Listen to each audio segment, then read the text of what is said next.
Hi. So for my business concept, all semester I've been working on the crow and lacrosse. For this assignment, I didn't feel like that was the perfect example. I decided to go with the business that I want to start. As soon as I finish school, I want to get started on it, and that is a property management company. And I feel like that is something that I have a little bit more of a passion for, and that is something I want to do. So I wanted to delve into that instead of delving into another bar downtown. So for this example, I went with the name of Baxter Properties. Um, it's not a set in stone name, but that's kind of the name I just threw together right now. And what we would rent would be houses and apartments. All of those would be options. I'd also want to rent storage units. It's something that I'd done some research on in the past with a couple friends. Ones that would be potential investors or partners. And storage units have a low failure rate, and that's why I wanted to go with that. So we would do everything. We would manage, what we could from the legal standpoint. We do know a couple accountants that could handle that side of it for us. Obviously for the right amount of money. We also would need to figure out things like where we're going to clean the snow in the winter, or how are we going to get that done? How are we going to do the mowing and the yard work?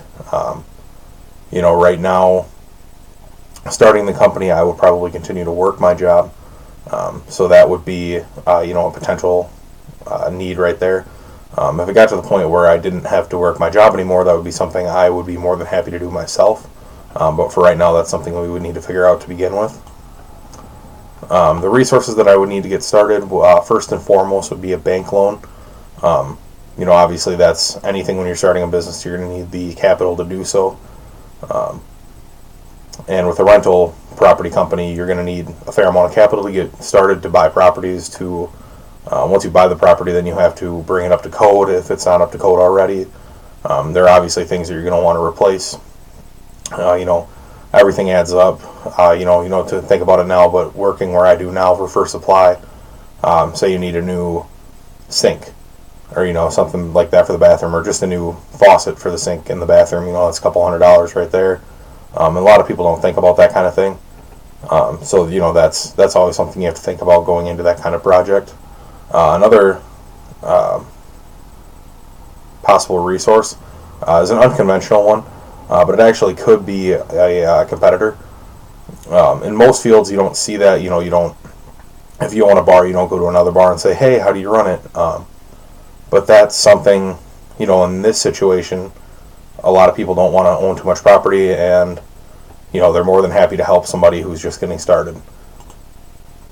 The legal structure that I would use would be an LLC, and the reason for that is it protects me and my potential partners from anything to do with the business on a personal standpoint. The loans might be more difficult to get, but I don't think that would be as big of an issue considering that you have your collateral of the property that you're purchasing. So you don't want a repossession type case, you would have that collateral. That wouldn't go on you personally. But that is why I would use an LLC structure for that.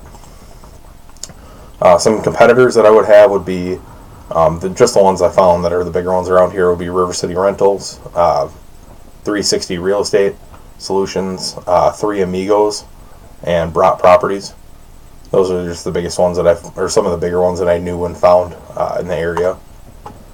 The target customers, that one's a little bit tough because really your target audience is everybody. With it being everybody like that, you can't really narrow it down so well as if you start a bar, you're going to be narrowing it down to people that spend a lot of time in a bar. Everyone's looking for somewhere to live. So the target customers I found would be retirees. We could offer a senior living facility. The other one would be college students near campus, offer rentals that benefit college students. The way I would reach a lot of them on social media, I think Facebook is probably the easiest way to go. And the reason for that would be that so many people use Facebook compared to other social medias. Twitter, you could also do some customer support, but I think you're mainly looking at your younger crowd, like your college students, in that respect. As far as the feasibility study, I think the 5, 10, 15, and 25-year forecast would be good, because you have your expected growth, you have what you want to get done in that amount of time, you have an idea of that going in. So I think that would be a good one for a feasibility study. Options for machinery equipment, more for the aspect of maintenance, like where you're going to get your trucks, your lawnmowers, your snowplows, that kind of thing. If you choose to do that yourself, you can also contract that out, so that might not be an issue, but something we can look at in a feasibility study. Financial options, money for repairs upon purchase of property. A lot of those you might figure in when you are figuring out the purchase price of your property, but that's something you can determine in that. And market demand, you don't want it to go into something that is too saturated. So that is my project for the business concept, and thank you.